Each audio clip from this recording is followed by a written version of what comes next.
இந்த 4/9/2025 வியாழக்கிழமை இன்றைய ஒரு சிறப்பு வாய்ந்த நன்னாள். நம்முடைய உலக தத்துவ மேதை, நம்முடைய முன்னாள் ஜனாதிபதி சர்வப்பள்ளி டாக்டர் ராதாகிருஷ்ணன் அவர்களுடைய பிறந்த நாளினை முன்னிட்டு உலகமே ஆசை தினமாக அவருடைய பிறந்த நாளை கொண்டாடி கொண்டிருக்கின்றோம்.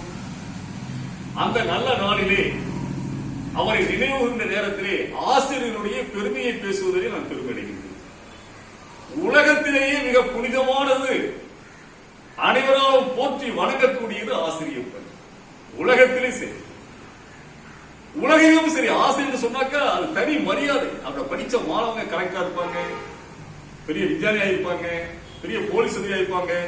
அண்மையில் கூட பத்திரிகையில் செய்தி படித்தேன். கலெக்டர் தான் படித்த ஊருக்கு வந்து தனக்கு படித்துக் கொடுத்த ஆசிரியருடைய காலையை வந்து ஆசி கொடுத்தார். இதை விட ஒரு ஆசிரியருக்கு என்ன மகிழ்ச்சி! மாவட்ட ஆட்சித்தலைவர் தான் படித்த ஊருக்கு வந்து தன்னுடைய ஆசிரியரை தேடி, ஐயா நீங்க சரியான முறையிலே எனக்கு பாடத்தை கற்றுத் தந்தீர்கள், இந்த மாவட்ட ஆட்சித்தலைவருக்கு சொல்லுகிற அளவிற்கு நான் உயர்ந்திருக்கேன் சொன்னால் நீங்கள் கற்றுக் கொடுத்த கல்வி என்று சொல்லி அந்த ஆசிரியருடைய காலிலே விழுந்து சொன்னார், காலிலே விழுந்து வணங்குகிறார் சொன்னார்.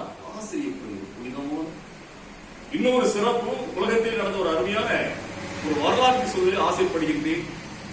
பல ஆண்டுகளுக்கு முன்பு ஜப்பான்ல கொள்ளைக்காரர் உள்ள போடுறாங்க. அங்குள்ள ராணுவ உடையை போட்டுக்கொண்டு கொள்ளைக்காரர் கொள்ளடிக்க வருகிறார் ஜப்பானிய நாட்டுக்கு.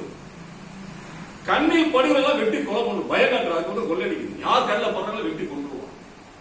அப்ப அந்த கிராமத்துக்குள்ள நுழையும் போது ஒரு அம்மா என்ன செய்யறாங்க, 2 குழந்தைகளை வாரோடு அணைத்துக் கொண்டு குதிரை சத்தம், குதிரை காலடி சத்தம் கேட்கிறது. ஜனங்கள்லாம் பதறி ஓடுகின்றார்கள். கண்ணிலே படுகின்றெல்லாம் வெட்டி சாய்த்துக் கொண்டு வருகிறார் கொள்ளைக்காரர். இந்த அம்மா என்ன செய்தார், ஒரு குழந்தையை அந்த இடத்திலே போட்டுவிட்டு ஒரு குழந்தையோடு தப்பித்து ஓடி மறைத்து கொள்கிறார். இவர் 2 குழந்தைக்கு ஓட முடியும். அப்போது சில நிமிடங்களிலே வந்த அந்த கொள்ளை கூட்டம் அந்த பச்சிளம் குழந்தையை அப்படியே வாளால் வெட்டான். வெட்டிட்டு கீழே இருந்த உடனே அந்த குதிரையினுடைய கால் குளங்களை அப்படியே போட்டு மிதிக்கிறது. ரத்தமும் சதையுமாக அந்த குழந்தை அப்படியே வெட்டிட்டு போயிட்டான். இந்த அம்மா அப்படியே அங்கிருந்து வரா, இந்த குழந்தைய பார்த்து அழுகிறான். அவங்கெல்லாம் கேட்கிறாங்க, என்னம்மா இது? அதுதான் ஆண்டவங்க ஒரு குழந்தை கொடுத்துக்கல, 2 குழந்தை, வேற வழி இல்லையே, என்ன காரணம், என்ன என்ன அழுது கதறித என்ன சொல்றாங்க, அது என்னுடைய குழந்தை அல்ல, என்னோட பார்த்துட்டு சொல்லி பக்கத்து வீட்டுக்காரர் கொடுத்து போனேன். அந்த குழந்தையை நான் வச்சிருக்கிறேன், ஆனா இறந்ததுதான் இறந்திருக்கிற அது என்னுடைய குழந்தை. என்னை பாதுகாத்து பத்திரமாக வைத்து சொல்ற குழந்தையை நான் பாதுகாப்பு கை வச்சிருக்கேன். 2 குழந்தை தூக்கி ஓட முடியாது. அதுக்காக நான் பெற்ற குழந்தையை பறி கொடுத்து விட்டு என்னை பாதுகாக்க சொல்லி கொடுத்தாங்க இல்லையா, அந்த குழந்தையை நான் பாதுகாப்பா வச்சிருக்கேன். எல்லாம் கையெழுத்துட்டாங்க. என்ன செய்றீங்க? ஒண்ணு இல்லை, நான் செய்வது ஆசிரியர் பணி. நான் செய்து வருவது ஆசிரியர் பணி. என்னை நம்பி பல குடும்பங்கள் குழந்தைகளை ஒப்படைக்கின்றார்கள். அதை பாதுகாத்து நல்ல மாடலா உருவாக்குகின்ற சிறந்த புனிதமான ஆசிரியர் பணியை நான் செய்து கொண்டிருக்கின்றேன். அதனால்தான் என் பிள்ளை இறந்தாலும் பரவாயில்லை, என்னிடம் பாதுகாக்கப்பட்ட அந்த குழந்தையை நான் பாதுகாக்கும் சொல்லி பக்கத்து வீட்டுக்கார பிள்ளையை தூக்கி கொண்டு ஓடிவிட்டேன்.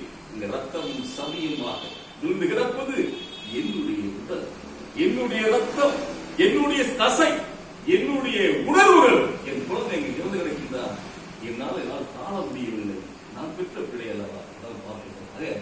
ஆசிரியர் பணி அவ்வளவு ஒரு புனிதமான பணி.